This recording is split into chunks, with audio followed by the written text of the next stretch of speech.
¿Qué pasa, chavales? ¿Cómo estáis? Bienvenidos a un nuevo capítulo de Blockchain para Inquietos, capítulo número 80. Hoy, de nuevo, en formato video podcast. Ya sabéis, un espacio patrocinado por El Bloque, un lugar sin humos con la visión de Tutelus. Hoy sigo en Ciudad de México y tengo el honor y el placer de contar pues con uno de los grandes del sector. Vamos a conocer, a ver qué historia nos tiene que contar. Hoy estoy con Carlos Valderrama. Carlos, ¿qué tal? ¿Cómo estás? Antes que nada, mucho gusto de estar acá, encantado de estar platicando contigo. Hay tantas cosas que decir que muero de ganas por platicar contigo. Bueno, Carlos, yo sé que eres un tío súper conocido en México, eres Top Voice en LinkedIn, pero para la gente que nos escuche, que todavía no te tenga muy fichado, vamos a empezar a conocer a la persona, ¿no? Antes de el personaje, en el buen sentido. Cuéntanos, ¿quién es Carlos Valderrama? ¿Qué ha hecho en la vida? ¿A qué se dedica? ¿De dónde viene y hacia dónde va? Preguntas súper profundas, ¿no? Y fíjate, te cuento un poco de antecedentes familiares.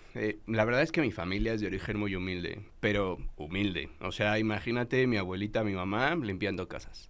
Entonces, cuando yo era pequeño, mi futuro estaba entre limpiar casas o mis tíos que eran taxistas.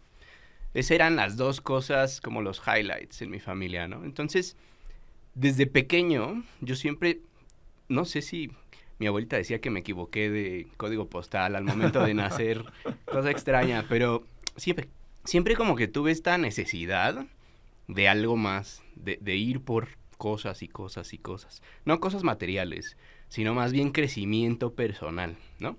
Entonces, en ese contexto fue que la vida fue muy bella conmigo, porque desde siempre tuve beca a fondo perdido. Entonces, fui creciendo, fui el primer profesionista en graduarme. Fuiste de la buen universidad. estudiante desde muy joven, ¿no? Deduzco. Pues fíjate que nunca fui matado. La verdad es que tuve cierta facilidad para aprender cosas, ¿no? O sea, yo puedo estar 2 segundos, escucho el tema, me clavo con el tema y ya lo aprendí. Y luego me invitan a dar clases al respecto, ¿no? Eso pasó un poco con blockchain o con fintech, pero a lo mejor me estoy adelantando. Y entonces fui por el crecimiento tradicional, ¿no? Lo que quería era tratar de cambiar el mundo, así. Qué bonito. Nada más. Y entonces, ¿qué dije? Dije, ¿cómo puedo lograr un impacto? Y en aquel entonces mi mamá había comprado un taxi y había comprado las placas de un taxi. Y era todo un trámite porque tenía que hacer el cambio de propietario, ¿no? Entonces contrataba a un abogado. El abogado en aquel entonces cobró algo así como 10,000 pesos, que para mi mamá era una fortuna. Y entonces, no hizo nada. Pero nada de nada, ¿no? La dejó vestida, alborotada, no le dio ningún tipo de servicio. Entonces, cuando yo estaba en la preparatoria y vi a mi profesor de Derecho, un tipo súper elegante, ¿no? Ya sabes, con estos trajes impecables, dije, wow. Encontraste ahí un referente, ¿no? Alguien a quien Parece fijarse. que él sabe lo que hace. Y además, pues era muy bueno discutiendo, ¿no? Entonces yo tenía como esa cosquillita y luego me peleaba con mis profesores y él le agarraba perfecto. Entonces dije, creo que mi futuro podría estar por ahí. Entonces empecé a estudiar Derecho con este objetivo de tratar de cambiar el mundo. Conforme fui creciendo, me di cuenta que el mundo es muy difícil de cambiar. No lo puedes hacer tan rápido, ¿no? Y menos si eres una persona. Y empecé a trabajar en estos despachos enormes de Ciudad de México. Entonces, en el Pantalón, en Santa Fe, en Polanco, ¿no? En Reforma, en fin. Y de repente como que estaba atrapado en un mundo corporativo en donde veía los grandes deals de México y estaba haciendo rico al que ya era rico. Y dije, híjole, como que algo, ¿no? Estoy haciendo mal, como que esto no va con mi esencia. Entonces, por ahí de 2011, 2012, yo era parte del miembro del Consejo de Administración de una emisora de valores en México, una de las financieras más importantes, y nos empezaron a presentar un montón de deals para tratar de hacer M&As de empresas que operaban. Y llegó una específica que llamó mucho la atención de todos los consejeros, porque era un bicho muy extraño. Operaba con muy poca gente, tenía una inversión estúpida al principio de operaciones en un stack tecnológico que no terminábamos de entender y estaba teniendo números de crecimiento impresionantes, ¿no? Entonces, estamos en México y la primera impresión fue estos cuates están haciendo lavado de dinero, hay algo extraño, ¿no? Hay que poner la lupa Sí. a fondo Y no.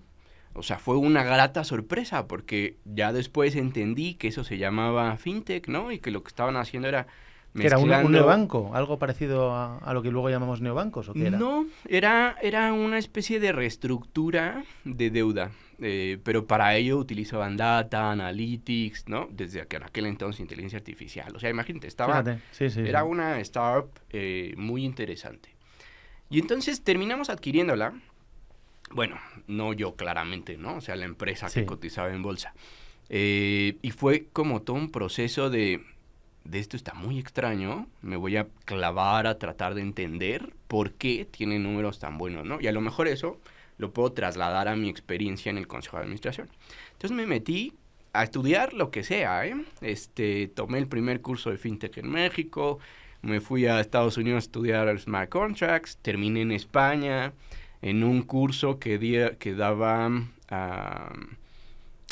híjole, no me acuerdo. Es una gran influencer ahora del mundo, Magdalena. A ver si me sale el nombre, que creo que sé quién dices. ¿Es una abogada? Es una abogada. Yo creo que sé quién dices, pero es amiga mía, pero lo tengo en la punta de la lengua. Ahora voy a intentar acordarme yo también. Bueno, tenía una asociación, algo por el estilo, y desde ahí daba clases, ¿no? Y coincidió que la encargada de su Comisión Nacional de Banca de Valores estaba ahí, en el mismo curso, y entonces fue como un choque de todo lo que puedes hacer con contratos inteligentes y con blockchain, ¿no? En el mundo tradicional. Porque yo venía del mundo tradicional, igual que esta persona de su comisión, ¿no? Entonces, la de Blockchain Intelligence es la empresa de ella, la marca, creo yo. Soy pésimo con el nombre. ¿Almudena? Almudena de la Mata. Exacto. Claro, Almud, un beso muy fuerte desde aquí que te enviamos. Y entonces coincidió, ¿no? Y pasó, incluso, por ejemplo, el profesor, me acuerdo, un ingeniero, estábamos bien Solidity en aquel entonces, ¿no? Me decía, oye, tú eres ingeniero, ¿no? Y yo, pues no, soy abogado. Y es que a mí siempre me ha parecido muy curioso temas computacionales, desde que estaba en la prepa. Yo no tenía en tu casa computadora, entonces a mí mi profesor llegó con un libro de este tamaño y me dijo, construye, imagínate cómo construir tu propia computadora, ¿no? Entonces, pues hice mi propia computadora. Pero siempre fui como muy curioso. Entonces, siempre he tratado como de ir un poco más allá. Empecé a ver cómo podía programar, en fin. Y luego vi que todo esto lo podrías utilizar para ahora sí transformar el mundo. Y entonces, cuando empecé a descubrir que con fintech, con blockchain, ¿no? Tienes esta oportunidad impresionante, histórica, de no solo reconfigurar la riqueza, sino de distribuirla, sino también de crear un impacto o un bien común, dije, claramente no puedo seguir en un despacho haciendo rico a los ricos. Qué bueno. Y entonces hablé con mis socios en aquel entonces y les dije, oigan, existe este mundo extraño, emocionante, que se llama fintech, ¿no? Y algo un poco más raro que se llama blockchain. Tecnologías exponenciales, inteligencia artificial, big data, ¿no? IoT y algunas otras cosas. Y entonces me quedaron viendo como de, ya sabes, con este socio típico con su cuadernito y su pluma, ¿no? Al lado, y fue como de ¿qué dice estás hablando? ¿No? ¿De qué está hablando? No sé qué estás hablando. Y la verdad es que no me importa. Y ahí es cuando decidiste ya emanciparte y centrarte eso fue en esto. 2015. Y entonces 2016 dije, híjole, esto sigue creciendo, definitivamente veo que nuestros clientes pueden estar allá. Y en aquel entonces me tocó ser asesor externo de gente como Facebook, Uber, Twitter, ¿no? Entonces de un lado estaba viendo cosas tecnológicas que iban muy, muy rápido y la beta financiera tradicional, ¿no? Por ejemplo, llevaba en aquel entonces Banorte, Casas Geo, una inmobiliaria enorme en aquel entonces. Y todo esto, como que las dos betas me encantaban, ¿no? Y llevaba temas financieros, bursátiles. Uh-huh. Entonces dije, ¿qué pasa si se combina? Y entonces llega 2016 y le vuelvo a decir a mi socio, oye, tenemos que abrir una beta específica para tener estos nuevos clientes. Fue como de, no lo veo. Llegó 2017 y le dije, oye, sigo con el gusanito, si no lo hacemos nosotros, alguien más lo va a hacer, mejor lo voy a hacer yo. Y me dijo algo así como, no te preocupes, ve, fracasa. Toma y en un año que hagas eso, regresas y tienes aquí tu chamba. Y entonces yo dije, bueno, No suena mal. Worst case escenario, o en el peor de los casos, Claro. tengo mi chamba de regreso, ¿no?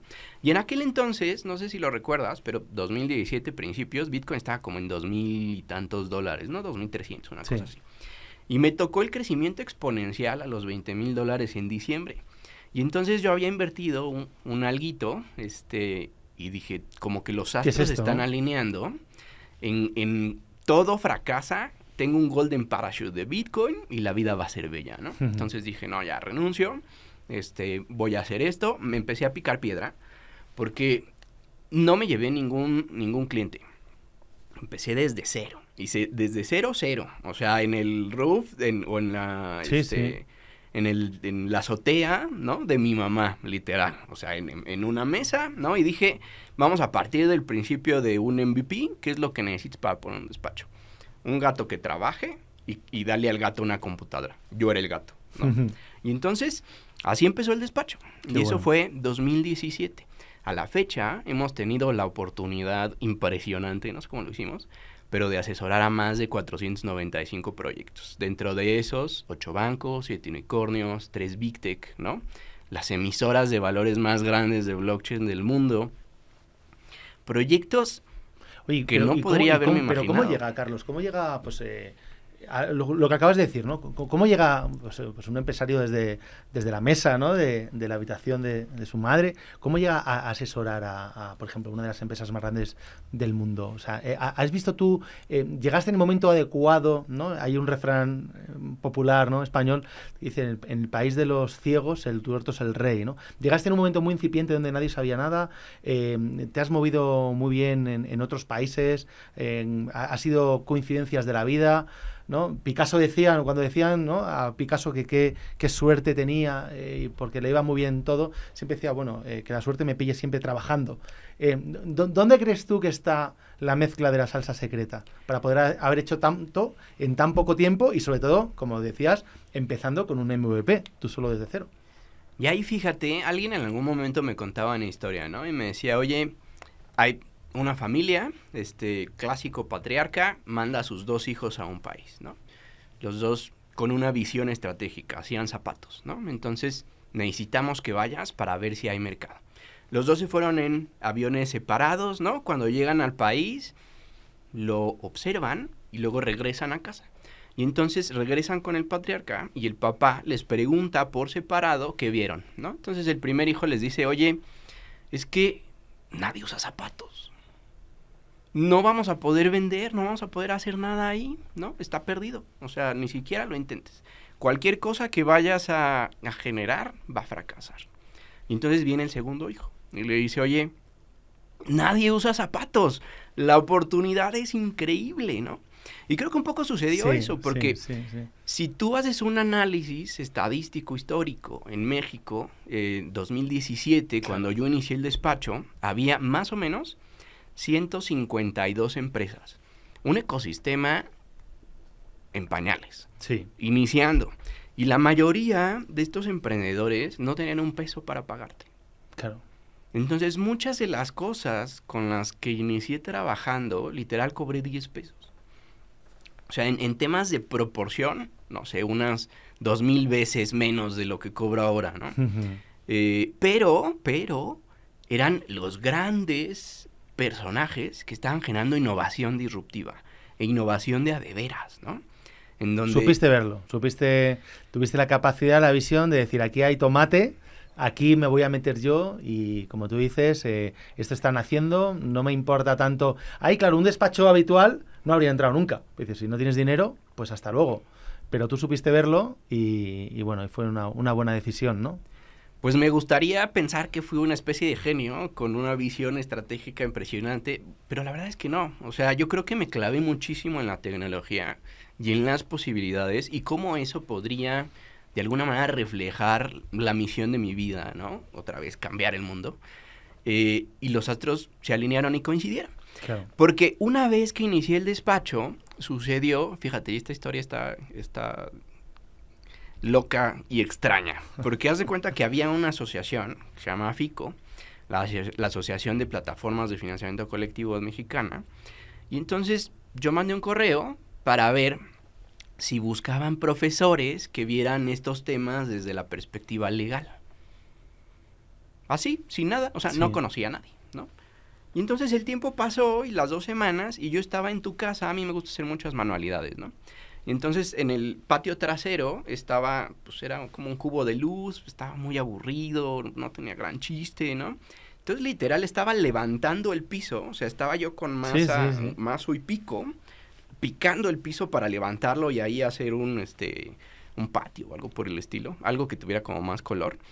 Y estaba en el momento de tirar el martillazo y entonces me entra una llamada. Contestó la llamada y una voz de una persona, una mujer, y me dice, oye, ¿tú aplicaste para ser profesor en la FICO? Y yo sí. Pero no tenemos vacantes para eso, ¿no? Resulta que la encargada de Comisión Nacional de Banca de Valores del área FinTech ya estaba dando esa clase. No te podemos ofrecer eso. ¿Pero qué crees? Sí tenemos una vacante para un abogado. Oye, dije, ¿cómo? Pero no estoy buscando chamba. No, vente, lo platicamos y aprovechamos y nos conocemos. Total que fuimos, me invitaron a una comida muy mona. En aquel entonces estaba en las instalaciones de la Universidad de Anáhuac. Porque, contexto, el Banco Interamericano de Desarrollo y la Universidad de Anáhuac habían visto una oportunidad impresionante en crowdfunding en México.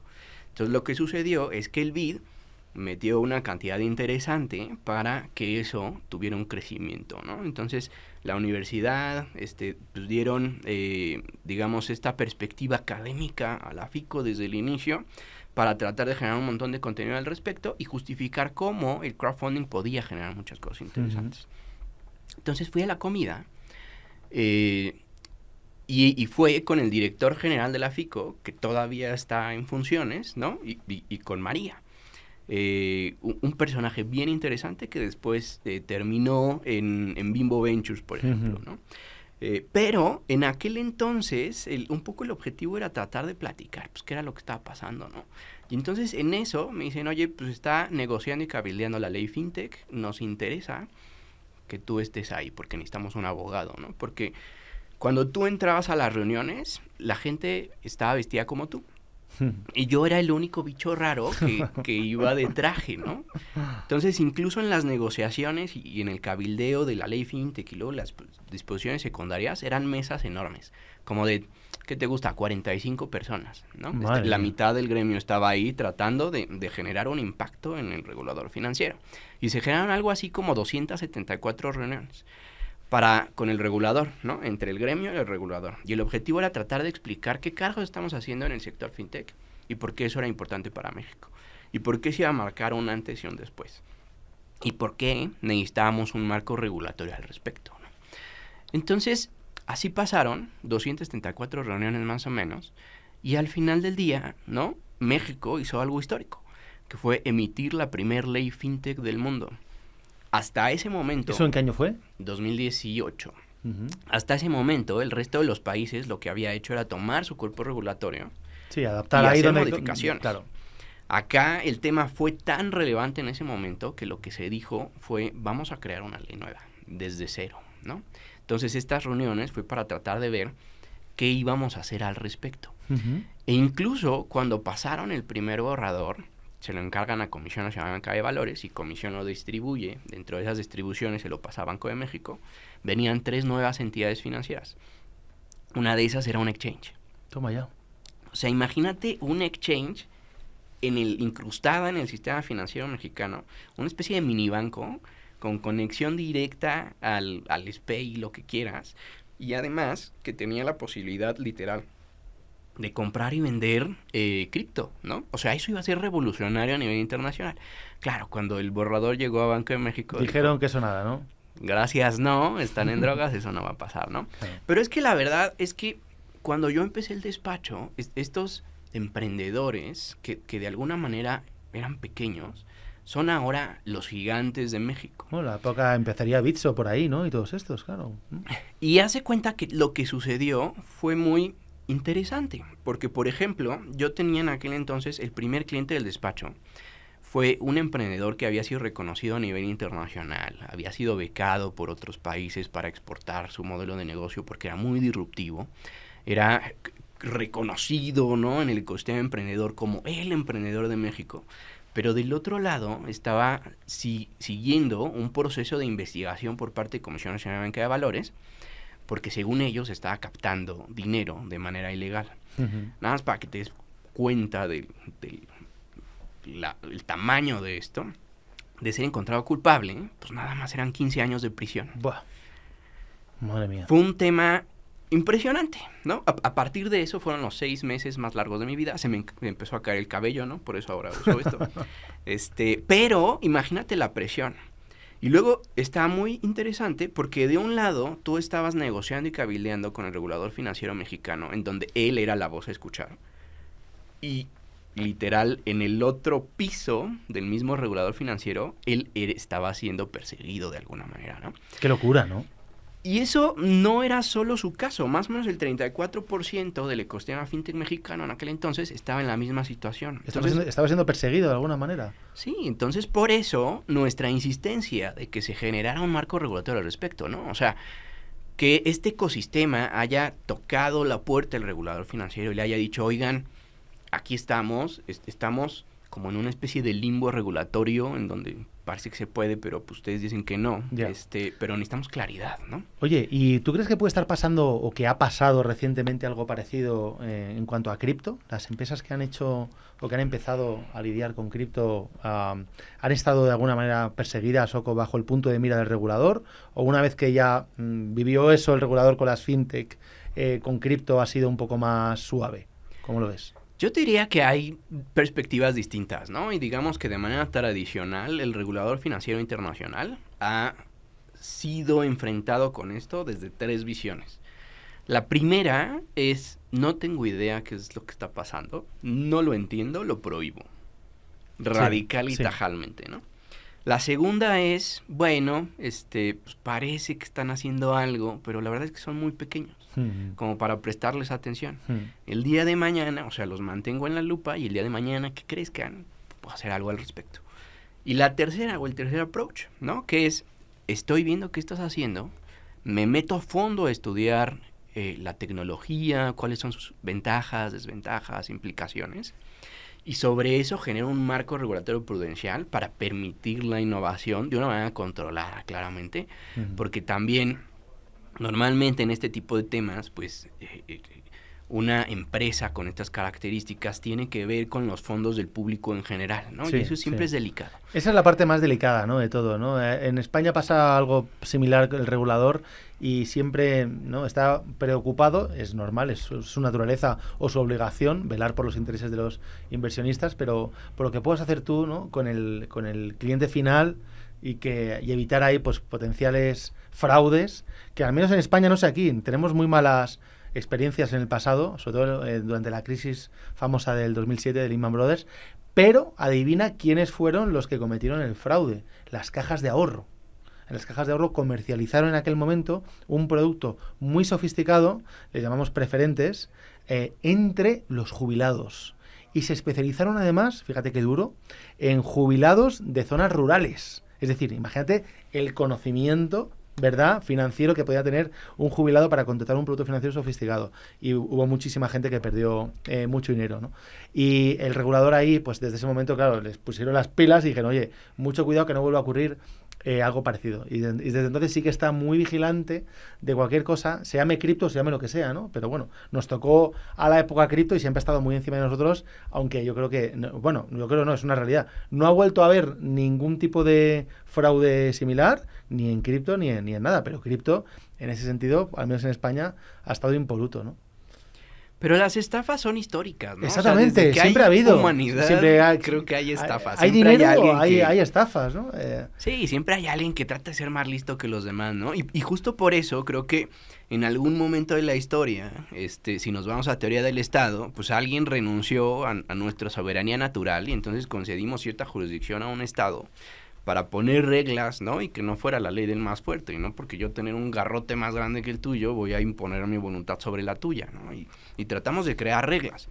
Pero esas reglas tienen un gran problema. Están pensadas para ciertas circunstancias específicas en un momento particular en la historia. Y la tecnología ha ido avanzando a pasos agigantados. Entonces, ese cambio tecnológico que habilita o abre la posibilidad de nuevos modelos de negocio que antes no estaban pensados, eso no tiene cabida en un marco regulatorio, ¿no? Entonces, por eso, ahora a nivel internacional está esta especie de iniciativa en donde, oye, ya no vamos a generar reglas para cada caso, como en el sistema jurídico romano.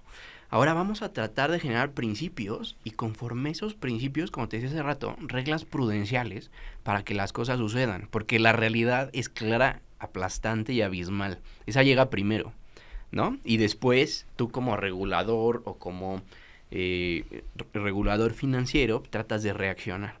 Pero ¿qué pasa si puedes llevar la realidad a la par del marco regulatorio, ¿no? Y por eso, por ejemplo, a nivel internacional se generaron los modelos novedosos o los sandbox regulatorios, que son figuras que te permiten crear innovación de cosas que en principio nadie está haciendo en esquemas controlados, ¿no? Una especie de arenero. Pero mira, ahí, Carlos, te interrumpo, disculpa, sí que creo que, o sea, tu filosofía me parece perfecta, ¿no? Pero qué difícil es aplicarlo luego a la realidad, ¿no? Y yo, fíjate, que vengo de España, vengo de Europa, y si algo nos caracterizamos en Europa es por regular y sobre regular, ¿no? Te vas a reír, pero me llama muchísimo la atención las botellas de agua aquí en México, porque, como siempre, le puedes quitar el tapón y ya está, ¿no? En Europa, sabes que nos regocijamos de la gran innovación que hemos obligado a todos los proveedores de botellas de agua, que ahora ya esto no se puede hacer. Y ya el tapón se queda así, ¿no? Y es incomodísimo beber agua, ¿no? Entonces esto para mí es como magia, ¿no? Fíjate qué tontería, pero ¿cómo es posible que nos hayamos preocupado en Europa y ocupado de regular esto en vez de otras cosas, ¿no? Lo que quiero decir es que en el sector en concreto de los activos digitales y de la tokenización, en Europa nos hemos preocupado de regularlo antes de que haya empresas incluso, ¿no? Y antes de que haya ecosistema. Y yo creo que es un error. A mí me encantaría, ¿no? que se compatibilizara eso, que los reguladores sean conscientes de que yo sé que a título personal lo son, porque evidentemente, en el caso de España, ¿no? Detrás de la Comisión Nacional del Mercado de Valores, pues hay personas, ¿no? Que trabajan ahí y que son conscientes. Lo que pasa es que la opinión de una persona es distinta a la postura global de la entidad que representa, ¿no? En este caso, pues una entidad pública, Comisión Nacional del Mercado de Valores. Pero es que la innovación va a ir siempre por delante de la regulación. Es que va a ir siempre, ¿no? Entonces yo me he enfrentado muchas veces a problemáticas que no hemos sabido responder, bueno, pues cómo permitir el comercio en un mercado secundario de un token que represente un security a través de pools de liquidez descentralizados, ¿no? Cuando yo he hecho estas preguntas al regulador no ha sabido responderme. Y se han ido a Europa, a ESMA, a preguntar en varios grupos de ESMA sobre qué respondían, ¿no? En este caso, pues a Miguel Caballero. Y al final, la respuesta que solemos recibir es siempre la prohibición, ¿no? Es decir, no lo entiendo, no se puede hacer entonces. Y en el futuro ya veremos. Entonces a mí, ¿no? Y te lanzo aquí, joder, estoy un poco pesado. Fíjate, estoy un poco como pesimista, ¿no? Contigo en ese sentido, pero me encanta tu postura. No sé si aquí el regulador la está aplicando así, pero es que antes de regular sobre sectores que no existen, deberían permitir cierto desarrollo, ¿no? de empresas, de modelos de negocio, y en función de eso, pues luego ya regular, ¿no? Y esos sandbox, si fuesen realmente útiles, abiertos, y las empresas pudiéramos acceder, pues ayudaría muchísimo. Y fíjate, es bien interesante porque, a ver, todo empezó en Roma, ¿no? Que les encantaba generar un montón de reglas al respecto. Ustedes tienen una tradición romana, luego vienen a conquistar México, y entonces también tenemos la misma tradición. Y entonces aquí es un poco similar, ¿no? Porque en México tenemos reglas de pues, cómo se llama el contrato de arrendamiento, el contrato de compraventa, ¿y qué crees? Si no sabemos cómo se llama un contrato, le llamamos contrato indenominado y también tiene reglas. Entonces, cuando vives en esta especie de caja, ¿no? Te conviertes en un ser muy cuadrado. Y entonces cuando viene la famosa ley FinTech, ¿no? La ley para regular las instituciones de tecnología financiera, y dice, oigan, hay un nuevo cajón que se llama modelos novedosos, mediante el cual, si tú estás utilizando nuevas herramientas, nueva tecnología para brindar un producto o servicio financiero que requiere permiso, autorización o concesión por parte del regulador, y quieres llevarlo en marcha en un ambiente controlado, pues aquí está este camino, ¿no? Pero ¿qué crees? No tiene reglas. Las reglas las tiene que poner el regulador financiero a la hora de autorizar. En México ha habido algo así como 10 intentos la última vez que verifiqué, de los cuales nosotros hemos llevado como 8. De todos esos intentos, y a lo mejor un poco más de contexto, ¿no? Digamos que la iniciativa lo que te dice es que este nuevo cajón está pensado para startups. ¿Eso qué quiere decir? Empresas de nueva creación. Que en palabras del legislador financiero en aquel entonces lo que decía es, ellos son los que están creando innovación. Entonces ahí es en donde nos tenemos que, ¿no?, enfocar. Y entonces cuando pues ya pasa eso y le toca al regulador financiero, que es el encargado de ejecutar, que tradicionalmente vive en esta caja cuadrada en donde no se puede salir a ningún lado porque tiene no solo la ley principal, sino disposiciones secundarias de 25,000 cosas, ¿no? Una de prevención de dinero, otra de capital contable, otra, lo que tú quieras, hay una disposición para ello. Y entonces cuando la ley le dice, olvídate de las cajas, tú tienes que crear las reglas, pues eso imagínate, si tú estás del otro lado y toda tu vida has estado atento a dónde está la regla y cómo la aplico, y de repente te dicen y te dan la libertad absoluta de hacer lo que tú quieras, Fíjate. Eso da pánico. Miedo, ¿no? Y el miedo crea parálisis. Entonces lo que ha sucedido en México es que hay, ¿cuántos modelos novedosos crees que han sido autorizados? De los 10, no sé. 0. Claro. Por eso, ¿no? Por Fíjate. esta resistencia. Entonces, cuando tú estás viendo como un ecosistema fintech está evolucionando y pasamos de ese 2017 donde inicié el despacho, con más o menos 152 o 154, ya no me acuerdo cuántas empresas que estaban operando, y hacemos un salto al futuro o al presente, ¿no? En donde hay más de 1,068 entidades que están en estos temas, las cosas a nivel de innovación que han sucedido son increíbles, ¿no? Y entonces estás viendo también un ecosistema en donde tienes, por un lado, jugadores tradicionales que depende del sector o del segmento, pues algo así como que están concentrados entre el 30 y el 80% del mercado, entre 2 y 6 jugadores, ¿no? Dependiendo de si estás viendo créditos de consumo, si estás viendo hipotecas o si estás viendo cuentas de depósito, ¿no? Y de repente, del otro lado, ¿no? Ves a estos emprendedores que como yo iniciamos o en el garage o en mi caso en la azotea de mi mamá, con 0 presupuesto, con un MVP, ¿no? Pensando en el usuario que va a usar nuestro producto o servicio financiero. Cuando ves todo eso y ese contraste abismal, pues te das cuenta que algo interesante está pasando, porque si tú haces una evaluación, por ejemplo, del sector de SOFIPOS, ¿no? Las SOFIPOS eran tradicionales. Y de repente, por ahí de 2018, si mi memoria no me falla, empiezan a llegar las fintech. Y si tú avanzas rápidamente, no, es la SOFIPO más grande de México. ¿Y qué crees, no? La semana pasada acaba de recibir autorización para operar como banco. Entonces ahora estás viendo cómo estas que parecían ser pequeñas empresas que iniciaron por ahí 2008, ¿no? Las más grandes por ahí 2011 en México, y las ves ahora, pues ya son competidores interesantes, ¿no? Nosotros hemos tenido muchos clientes tradicionales que me dicen, oye, Carlos, quiero crear un producto específico para este segmento, porque la fintech, esta específicamente, me está robando un montón de clientes. Fíjate.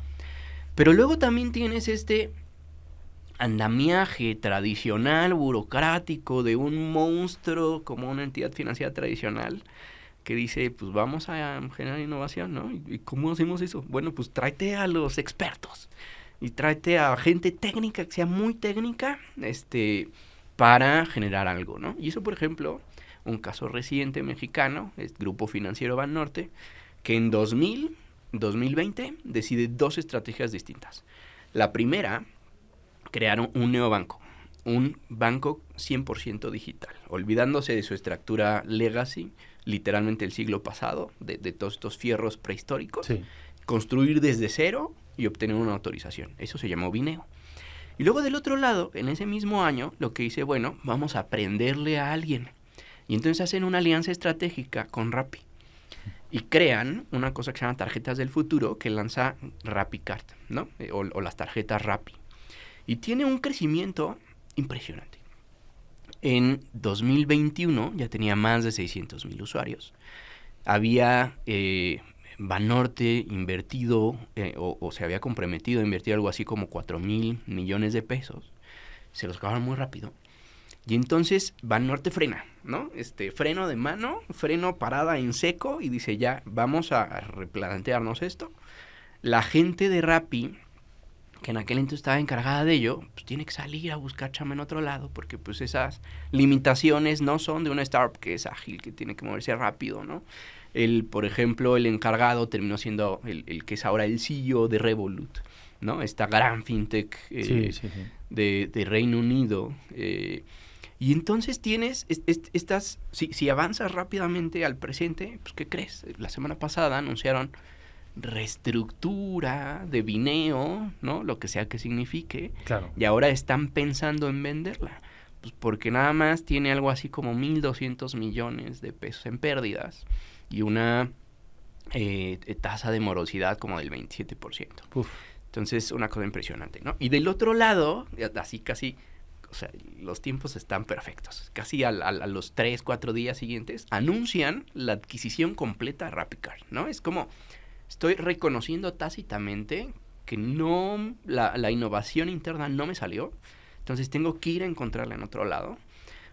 Voy a adquirir de manera completa esta alianza estratégica que inició con 50-50, porque ahí sí hay algo, ¿no? Entonces ahí, Carlos, tu experiencia en México me dice, ¿no? O me da a pensar que la innovación real se está haciendo en startups, como suele pasar siempre, y luego ya los grandes corporativos, pues bueno, pues algunos adquieren, lo que sea, ¿no? Pero que realmente sigue pasando en el emprendedor.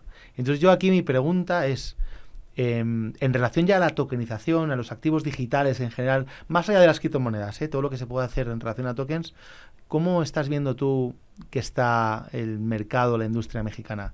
En un grado de 0 a 10, comparado con 0 no hay innovación, no hay nada todavía, no hay caldo de cultivo, 10 es un mercado ya consolidado. ¿Dónde crees que estamos? Y si estás empezando a ver tú ahí innovación también aplicada a activos digitales. Yo creo que si nos regresamos, estamos en ese nivel histórico de 2017, ¿no? En donde te decía que en este momento hay algo así como 47 participantes que hacen temas blockchain relevantes. No son muchos, pero el mercado es enorme. O sea, nada más para efectos prácticos, pues ya más de 10 millones de usuarios en México tienen algún tipo de exposición. En México somos como conejos, ¿no? Entonces nos reproducimos muy rápido. Somos algo así como más de 160 millones de personas. Y de estas tenemos un boom generacional que es nativo digital, ¿no? Millennials para abajo, que son la gran mayor parte de la población. Entonces tienes una especie de tormenta perfecta en donde la mayoría de la población, le hacen más del 90%, tienen un smartphone. ¿Cómo lo tienen? Más del 90%, a pesar del poder adquisitivo de cada uno. A pesar del poder adquisitivo. Más del porque 90%. Y ese es el punto, ¿no? O sea, hay gente que es paupérrima, que no tiene para comer, pero trae el último smartphone. ¿Cómo lo hace? No tengo idea.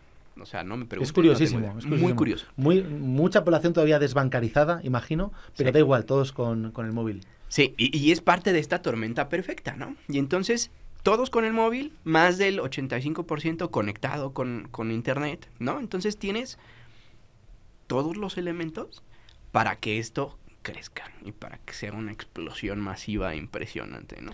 Por darte una cifra, a inicios del año, BlackRock en México, ¿no? Ha colocado sus ETFs de Bitcoin más de $100 billones. Solo en México. Toma ya. Binance tiene algo así en aquel entonces, esto fue como a diciembre del año pasado, algo así como 1,400 empresas, ¿no? O corporativos que están interesados en estos temas, ¿no? O sea, ya hay una gran penetración tanto de jugadores locales. Bitso es el jugador, ¿no? Por referencia, unicornio mexicano. Ya está conquistando a Brasil y algunas otras latitudes, ¿no? Acaba de lanzar rieles para la creación de servicios y productos financieros con stablecoins. O sea, sí hay gente que está haciendo cosas muy interesantes, ¿no? Tenemos un cliente que él lo hizo público, ¿no? Nuestra relación con ellos y qué es lo que ha hecho, pero que está tokenizando, por ejemplo, CETES, que son bonos gubernamentales emitidos por el gobierno mexicano, ¿no? Que llevó un proceso, ¿no?, de autorización frente al regulador financiero de más de 3 años. Fíjate. Y entonces estás viendo cómo este nivel histórico, creo que es un poco similar a 2017, ¿no? En donde yo les decía, oigan, esto va a pasar. Tú estás viendo, Carlos, hay un cambio, yo lo veo muchísimo, ¿no? Pero en el 17, los que hablábamos de esto y de tokenización y de cripto y de blockchain y tal, nos miraban como si estuviéramos enfermos, ¿no? ¿Verdad? O sea, era como, ¿pero qué dice este? Y este discurso no nos lo compraban ni las instituciones, ni los fondos de inversión, ni a mí por lo menos, era predicar en el desierto, ¿vale? Literal. Yo he visto un cambio muy profundo en los últimos 2 años, sobre todo el último, en la medida que los grandes fondos de inversión, los BlackRock, los Fidelity, los JP Morgan, se han metido, ¿no? Porque claro, el poder de comunicación, ¿no?, y que tienen esta gente para trasladar ciertos mensajes, como que un activo tokenizado mejora las cualidades del activo, ¿no?, que sin tokenizar, ¿no? Larry Fink hace 2 semanas decía que van a terminar tokenizando toda su cartera de productos, ¿no? Larry Fink, CEO de BlackRock, la principal gestora de fondos de inversión del mundo. Entonces, eso yo noto que ha ayudado mucho. ¿Tú ves también en México a nivel local un cambio de discurso en ese sentido respecto a hace 4, 5, 7 años? Tienes que saber que yo vivo en una burbuja feliz, ¿no? En donde fintech y blockchain es todo lo que hago todo el día, todos los días. Entonces, si tú me preguntas, claro que yo estoy viendo un cambio. Y ese cambio lo estoy viendo desde hace muchos años. Pero ha pasado en México que se ha ido por etapas. O sea, yo te diría que hasta antes de 2017, el movimiento de innovación al interior del sistema financiero tradicional era como, pues se ve bonito, ¿no? Vamos a poner a un G de innovación, lo que significa que era como una especie de figura decorativa. No hacía en realidad nada. Porque pues parece que hay algo que es fintech y blockchain que viene. Vamos a ver qué hacemos con eso. Y luego después de 2017, después de 2018 con la ley FinTech en México, en donde se viene un crecimiento exponencial del ecosistema. Nada más para que tengas una idea. O sea, las entidades financieras reguladas que se crearon a partir de la ley FinTech han tenido una inversión por más de 2,000 millones de pesos. O sea, es un mundo de dinero, ¿no? Y eso ha traído el crecimiento orgánico de estas entidades. Entonces ya hay muchos jugadores tradicionales que están cambiando de barco, ¿no? Porque pues está se dan cuenta, ¿no? Que o cambian o terminan desapareciendo. Y además no es sexy, ¿no? O sea, cuando tú volteas a ver las fintech y las ves ágiles y las ves en esta mentalidad lean, ¿no? Con ecosistemas abiertos y lo comparas contra tu burocracia interna, puertas cerradas, ¿no? Como que la vibra pesada, dices, pues tengo que cambiar del otro lado. Y entonces a partir de eso, como que he visto que el sistema financiero tradicional ha dicho, sí hay algo ahí, ¿no? Como que algo viene.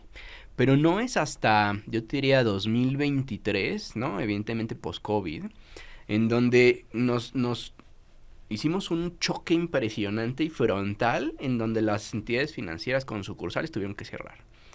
En México eso fue muy interesante porque nuestros clientes, por ejemplo, crecieron en los primeros 2 meses de la pandemia lo que tenían proyectado en 7 años. Joder. Tremendo, Imagínate el crecimiento que tuvieron en los 2 años de pandemia. Fue una cosa impresionante. Literal, un antes y un después. Y ya teníamos esta mezcla de la tormenta perfecta que te comentaba, ¿no? Y lo que sucedió fue, pues la gente con esta combinación exótica de elementos o ingredientes empezó a notar que en la palma de su mano tenía el poder absoluto de en 5 minutos contratar un producto o servicio financiero. Entonces, ha ido avanzando. Y ahora, como bien dices, con este cambio de visión internacional, nuestro vecino Estados Unidos, ¿no? Uno de los países más poderosos del mundo. No me queda claro si ya sigue siendo el más poderoso, ¿no? Pues ahí se va con China.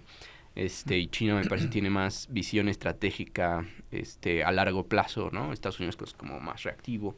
Pero bueno, con este cambio, con la nueva era de Trump, ¿no? En donde dice, pues vamos a tener un giro radical, ya no vamos a ejercer el marco regulatorio a través de perseguirlos con la SEC y a partir de eso generar un marco, sino más bien ahora sí vamos a reunirnos, ¿no? Y vamos a ver cuáles son los marcos regulatorios internacionales y vamos a ver cómo lo impulsamos. Y vamos a crear una reserva estratégica de activos virtuales, ¿no? Impulsando a las stablecoins que estén pareadas contra el dólar, porque entonces pues, se dio cuenta que eso pues va a dar una mayor adopción a nivel internacional del dólar, ¿no? Claramente. Pero al mismo tiempo, ¿no? Tienes toda esta presión, como bien decías, de gigantes financieros tradicionales que ahora sí ya están viendo que algo va a pasar y que el ecosistema ya no es pequeñito, ya estamos hablando de trillones de dólares, ¿no? Y entonces, claro, pues quieren una parte del pastel, porque una comisión pequeña sobre eso es una cosa impresionante, ¿no? Yo creo que ahí, efectivamente, como bien dices, y vamos a encarar ya la recta final del podcast, porque tenemos los dos mucha labia y nos tiraríamos aquí hablando horas y horas, ¿no? Fíjate que yo creo que has dado con un punto muy importante ahora, y se habla poco de esos tres pilares que ha tocado Trump y que están haciendo de manera, no sé si directa, indirecta o encubierta o no encubierta, pero acelerar muchísimo. Yo creo que la posición de Estados Unidos respecto a las cripto, ¿no? Lo primero, con la SEC, ¿no? La SEC.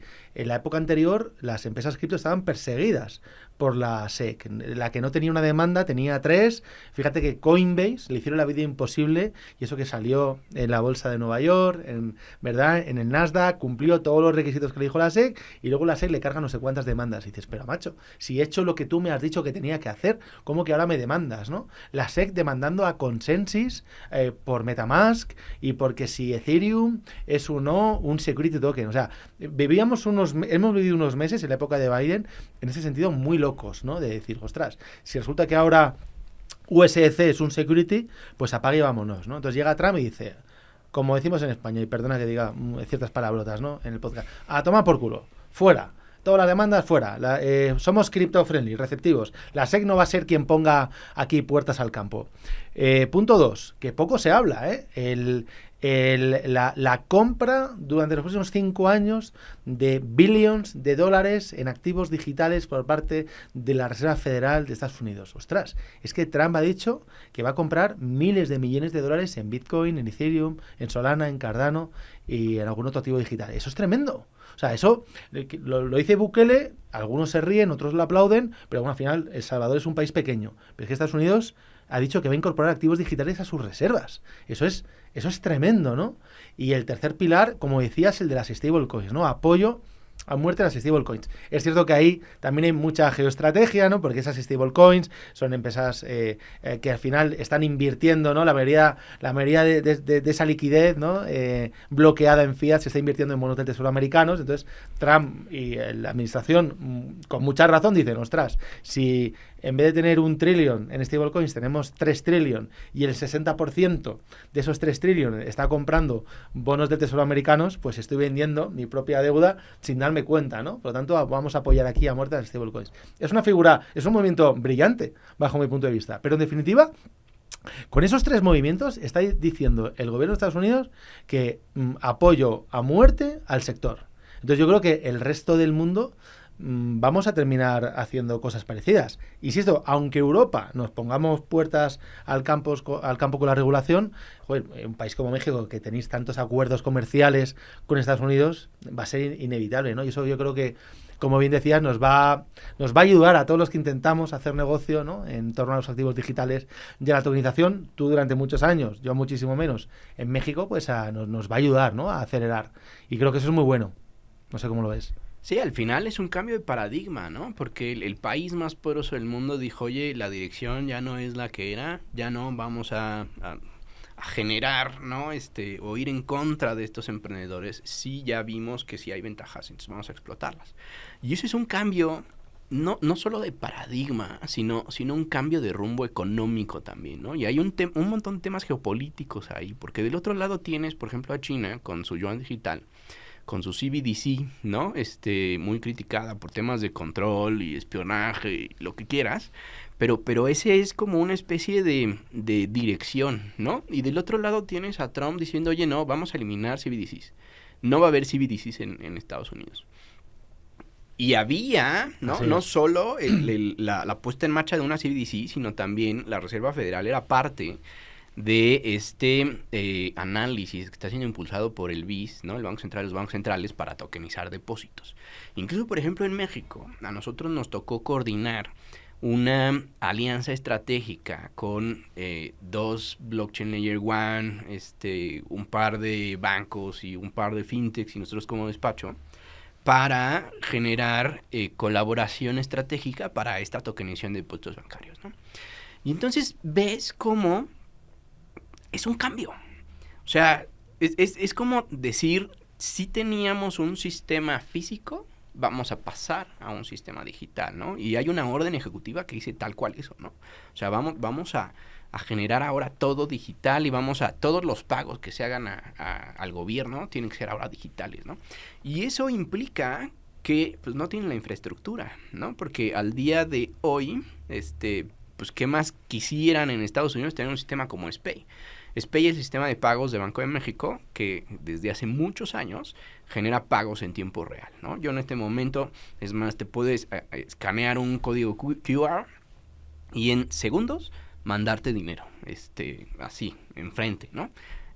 O a través de medios digitales, ¿no? Tú me mandas tu clave interbancaria y te lo mando en 2 segundos. Pero eso no era posible en Estados Unidos, ¿no? Apenas como que se empezaba a generar esos procesos.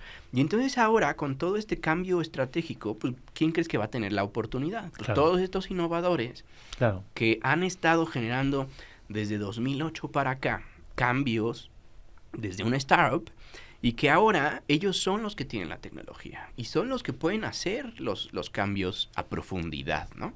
Entonces, por eso es que hemos estado viendo gente, pues, ya no tan tradicional, pero gente que venía del lado fintech, ¿no? Como Stripe, haciendo las adquisiciones enormes con Bridge, por ejemplo, ¿no? Para ver temas de stablecoins. O estamos viendo cómo bancos tradicionales como BBVA abren primero en Suiza, que tiene un ambiente regulatorio mucho más abierto para estos temas, productos ligados a cripto. Segundo paso lo abren en España y tercer paso pues ya nos imaginaremos qué pasa en México, ¿no? Pero entonces vas viendo cómo estos cambios de visión generan un montón de oportunidades, porque lo que pasó con toda la administración Biden y estas persecuciones de emprendedores blockchain para México fue grande, porque eso hizo que muchos emprendedores estadounidenses se vinieran a México, en donde sí pueden hacer un montón de cosas. Fíjate. Y ahora, con este cambio de 300, ¿no? Grados, pues lo que se abre es no solo una mayor adopción a nivel, digamos, de gente común, sino también a nivel institucional. Y cuando ya hay intereses institucionales, las cosas avanzan y avanzan muy rápido. Entonces vamos a ver. Y es de esas partes de la historia que, wow, cómo la estamos viviendo, ¿no? Porque los cambios que están sucediendo y la velocidad a la que están sucediendo no se habían dado a nivel histórico. Y ahí es donde otra vez, ¿no? La misión con la que yo iniciaba en la vida de cambiar el mundo se abre y se convierte en un mundo de posibilidades. Porque no solo lo puedo hacer a través de mi despacho, asesorando a estos grandes emprendedores, y cambiando el sistema financiero desde dentro, sino también lo puedo hacer desde otras maneras. Fíjate, en 2023 te había contado, ¿no? Los emprendedores que teníamos normalmente no podían pagar nuestros servicios. Entonces empezó algo muy orgánico, que fue, oye, pues yo te ayudo, te cobro nada. Y los emprendedores agradecidos llegaban después y me decían, oye, pues ahí te van acciones. Y decía, no, ¿cómo crees? Y eso lo decía hasta que un cliente, ¿no? A los 6 meses de haberlo asesorado se convirtió en unicornio y dije, y algo estoy haciendo mal. Entonces mejor sí recibo tus acciones. Y entonces creamos una cosa que se llama Paradox Ventures, que lo que hace es invertir capital de trabajo en este tipo de proyectos, ¿no? Y entonces, indirectamente, también por ahí estamos generando un cambio en el impacto de los productos y servicios financieros, ¿no? Estamos cerca Qué bueno. de llegar a una inversión de más de $1 millón para empoderar a emprendedores, ¿no? Y abajo de Paradox Ventures tenemos una cosa que se llama Paradox Inti, que lo que hace es desarrollamos un algoritmo de inteligencia artificial generativa, que lo que hace es encontrar puertas de acceso en acciones del mercado de Estados Unidos. Y después, a través de toda una estructura de agentes de IA, hacer un análisis profundo, ¿no? Entonces, lo que hacemos es sustituir con cada agente las funciones típicas de un fondo. Entonces, imagínate que tenemos un analista junior, uno senior, uno que te hace un análisis de sentimiento de mercado, un montón de analistas, ¿no? Y al final lo que nos dan es información para que nosotros tomemos decisiones de compra y venta de acciones. Más o menos para que te des una idea, esto lleva operando 30 semanas y al día de hoy tenemos algo así como 488% de ingresos. Es una cosa brutal. Joder. Pero entonces imagínate que esto lo podamos poner en un smart contract, ¿no? En donde podamos tokenizar el acceso a este fondo. Y entonces personas que antes tenían restricciones y que no podían generar inversiones, lo puedan hacer desde $1, ¿no? O puedan hacerlo desde la comodidad de su casa, sentados en su sala, desde su teléfono inteligente, ¿no? Y puedan tener acceso a este tipo de inversiones sofisticadas que antes no se podían. Entonces, cuando te decía, quiero cambiar el mundo, y al inicio, cuando creé el despacho, a lo mejor eso se veía muy lejano, porque ¿cómo una persona iba a cambiar el mundo? Es imposible. No, bueno, yo ya lo estoy viendo, ¿eh? O sea, que al final lo estás consiguiendo, ¿no? Con todas estas iniciativas estás ayudando a muchísima gente a cambiar de vida, a mejorar, ¿no? Y yo creo que va a terminar, Carlos, sin duda ninguna, en una realidad, ¿no? Eso de cambiar el mundo. Fíjate, a mí me encanta el refranero popular español. Tenemos un refrán muy bueno que dice en España: todo garbanzo hace cocido, ¿no? El cocido es un plato muy típico, que es una olla llena de garbanzos, tocino, panceta y otra serie de cosas, ¿no? Pues aquí pasa algo parecido. Pues puede que el mundo haya que cambiarlo. Yo soy ingeniero y me gusta siempre poner el símil de una integral es una suma de diferenciales. Tú simplemente es un poquito, cada vez un poquito, suma un poquito, un poquito, un poquito. Pues aquí pasa algo parecido, ¿no? Quizás voy a cambiar el mundo. Bueno, con una acción, Carlos Valderrama no puede cambiar el mundo, pero con tantas pequeñas cosas, ¿no? Con tantas iniciativas, pues al final lo estás consiguiendo, ¿no? Y eso te honra y me encanta, ¿no? Que conocer a gente como tú, que yo también desde la humildad intento hacer lo mismo, ¿no? Poner mi granito de arena para dejar el mundo pues un poquito mejor de cómo llegamos a él, ¿no? Pero imagínate, si a mí me hubieran dicho cuando era pequeño y veía a mi mamá pararse, ¿no? A las 5 de la mañana, llegar tardísimo y literal, ¿no? Ir a limpiar casas. O si me hubieran dicho, oye, tus tíos trabajan todo el día en un taxi. Y mi mamá en algún momento trabajó como secretaria de un banco, ¿no? Si a ese Carlos del pasado le hubieran dicho, oye, en el futuro vas a ser accionista de entidades financieras autorizadas en México. No diría, se lo creería, ¿estás ¿no? loco? Claro, no se lo creería. Eso nunca va a pasar. Pero es que ese es el cambio de paradigma que podemos vivir. ¿Y por qué estoy tan emocionado de vivir en la historia en la que estamos? Porque cualquier persona, por primera vez en la historia, tiene la misma, o puede partir del mismo punto, ¿no? A lo mejor van a decir las personas que nos están escuchando, oye, pues es que Bitcoin, ¿no? Ya tiene una evaluación impresionante, voy estúpidamente tarde, pero hay muchas cosas que puedes hacer con el mundo blockchain, ¿no? Tokenización, o sea, estamos hablando de cosas que, como te decía, en México hay por ahí de 40 y tantos actores. Tú puedes ser uno de esos actores, que va a cambiar el mundo. Te voy a decir ya, por concluir, mira, bueno, te traigo mi tercer libro dedicado, ¿vale? Web3 para inquietos. Y una de las, o sea, el principal resumen que haría yo del libro, y yo creo que es una visión completamente unida a la que acabas de decir, es que por primera vez en la historia, los ciudadanos podemos ser partícipes del valor que generamos con nuestros hábitos, ¿verdad? Esto es algo que hasta ahora era imposible. O sea, yo llevo, pues igual que tú, toda la vida en LinkedIn, en Twitter, tal. Da igual los tweets que yo haya escrito y el impacto que hayan tenido y el dinero que haya generado mi contenido a Twitter, que yo de Twitter no he recibido ni una palmada en la espalda. no ha recibido nada, ¿no? Sin darnos cuenta, los ciudadanos hemos hecho ricos a las a empresas como, bueno, Meta, que ya no, fíjate, yo Meta no lo defino ni como una empresa, porque una empresa compite contra otras empresas, pero es que Meta en Europa compite contra el regulador, que le dejan hacer cosas, ¿no? Entonces ya es algo mucho más grande que una empresa. Y hemos hecho ricos a esas empresas sin darnos cuenta, con nuestros likes, con nuestros comentarios, con nuestros posts, con nuestros datos, vendiendo nuestros datos a terceros, ¿verdad? Entonces, por primera vez en la historia, los ciudadanos podemos capturar parte del valor que generamos y que no todo se lo lleve Twitter o se lo lleve Meta, ¿no? Y esa es un poco la filosofía de la Web3, de la descentralización, de la tokenización. Entonces yo comparto contigo que somos afortunados de vivir esta época, de ser parte de la historia, ¿no? De ese cambio y lo comentaba antes en otro podcast, tenemos también la responsabilidad de, bueno, pues de todo esto, ¿no? De hacer más fácil este cambio, esta transición, de unir generaciones por edades, que debemos de ser muy parecidos. Pues hemos vivido, ¿no? el internet con módem. Yo mi primer módem, 14.400 baudios, con el ruidito, ¿no? Y hemos vivido la época pre-móvil, ¿no? Hemos vivido la época del fax y del teléfono fijo. Y las nuevas generaciones no saben ni lo que es eso. Mis hijos no saben ni lo que es el teléfono de rosca, ¿no? Como dicen ellos, para qué servía la rosca.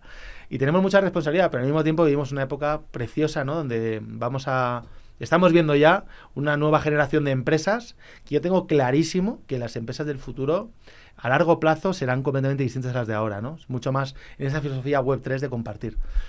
Carlos, yo seguiría hablando horas y horas y horas, pero tenemos que cortar. Ha sido un verdadero placer estar contigo este rato, conocerte más, personal y profesionalmente, y bueno, y todos los éxitos del mundo para ti y para tu despacho. No, hombre, encantado. Y yo cerraría con, si tú estás escuchando esto y estás viendo que hay un mundo de posibilidades, tienes dos opciones. O te sientas y lo ves y esperas a que algo suceda, o haces que algo suceda. Eso depende de ti, ¿no? Correcto. Puedes seguir en tu mundo tradicional, ¿no? Escuchar a locos como nosotros hablar del futuro o del presente y cómo estamos cambiando las cosas. O ser parte, ¿no? De algo más grande, ¿no? Algo más grande que ti. Eso es. Y entonces generar ese impacto que quieres ver en el mundo. Totalmente, Carlos. Muchísimas gracias por venir. Gracias por la invitación.